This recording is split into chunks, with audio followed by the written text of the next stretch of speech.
Hello, আজকে আমি আপনাদের সাথে এই চকলেট ওভারলোডেড কেকটা ডেকোরেশন করে শেয়ার করব।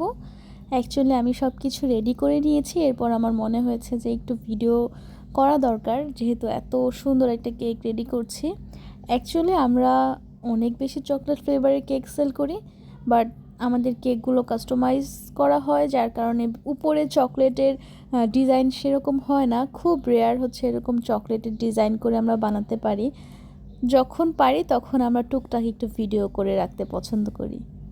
তো সেদিনও এর ব্যতিক্রম না। সেদিন আপু অর্ডার করেছিলেন বাসায় খাওয়ার জন্য, আর ওনার কোনো রেফারেন্স পিকচার ছিল না। আমাকে বলা হয়েছিল যে আমি যেন আমার মন মতো করে ডিজাইন করি। আর যখন কেউ বাসায় খাওয়ার জন্য কেক নেয় তখন আমি সবসময় এরকম টাইপের ডিজাইন বেশি পছন্দ করি। কারণ হচ্ছে আমরা অকেশনগুলোতে এমন এমন কেক চয়েস করি যেগুলো কেকের টেস্ট সম্পূর্ণরূপে আসে না। মানে এই কেকগুলো আসলে এরকম টাইপের গানাশ টানাশ দিয়েই মজা লাগে। তো আমি যদি এই কেকটাকে চকলেট ফ্লেভার ভিতরে রাখতাম, উপর অন্য কিছু ডিজাইন করতাম, দেখা যেত টেস্টি তো হতো, বাট এটার মতো টেস্ট আসতো না আর কি। তো কেকটাকে আমি 6 ইঞ্চি প্যানে বেক করে নিয়েছিলাম, আর এই উপরে আমি মোটা করে একটা চকলেট গানাশের লেয়ারিং করে দিয়েছিলাম, আর নিচে আমি ভালোভাবে ড্রিপিং করিনি। এভাবে আমার কাছে মনে হচ্ছিল বেশি প্রিমিয়াম লাগছিল। আর আমার হাতের কাছে যত ধরনের চকলেট টপারের মোল্ড ছিল, আমি ওগুলোর মধ্যে চকলেট টপার কিছু বানিয়ে নিয়েছিলাম। এরপর আমি আমার মন মতো এগুলোকে অ্যাসেম্বল করছিলাম।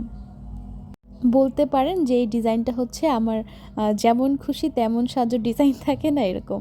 মানে আমি কোনো কিছু ফলো না করে নিজের মন মতো সব কিছু অ্যাড করতে করতে বানাইছি, দ্যাটস ইট। কিন্তু যার জন্য কেকটা ছিল সে কিন্তু খুবই পছন্দ করেছে, আপু আমাকে রিভিউ দিয়েছিল। আর এটাই আসলে আমাদের প্রাপ্তি। দিন শেষে ছোট ছোট সুন্দর সুন্দর রিভিউগুলা আমাদের পরের দিনে কাজ করার সাহস যোগায়, শক্তি যোগায়। আর একটা খারাপ রিভিউ বাই এনি চান্স যদি কখনো চলে আসে, বিশ্বাস করবেন কি না জানি না, আর অন্য সবার হয় কি না সেটাও আমি জানি না।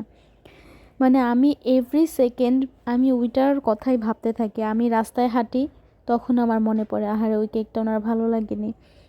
আমার কাছে মানে আমার সাথে যে কেন এরকম হয় আমি বুঝি না। ওইটা নিয়ে যে আমি কতদিন ট্রমা থাকি। ইভেন 1 বছর পরেও আমি এই কেকের কাহিনী বলতে পারবো যে ওই কাস্টমার এই কেকটা ভালো লাগে নাই, ওনার এরকম এরকম বলছিল। আমি এটা কখনোই ভুলি না, কেন জানি না। আমি আমার আরও বেশি প্রফেশনাল হতে হবে। এই সবার টেস্ট বাট এক না, এটা আমার বুঝতে হবে। সবার পছন্দ এক না, এটাও আমার বুঝতে হবে। 100টা কেকের মধ্যে 2টা খারাপ রিভিউ আসতে পারে, এটাও আমার মেনে নিতে হবে। তো এই তো এই আপু আমাদের থেকে সেকেন্ডবার পারচেস করেছেন। প্রথমবার একটা বড় কেক নিয়েছিল, এরপর এটা খাওয়ার জন্য এবার পারচেস করেছেন। আপনাদের কাছে কেকের ডিজাইন কেমন লেগেছে অবশ্যই জানাবেন কমেন্টে। আজকের জন্য এই পর্যন্তই। আল্লাহ হাফেজ।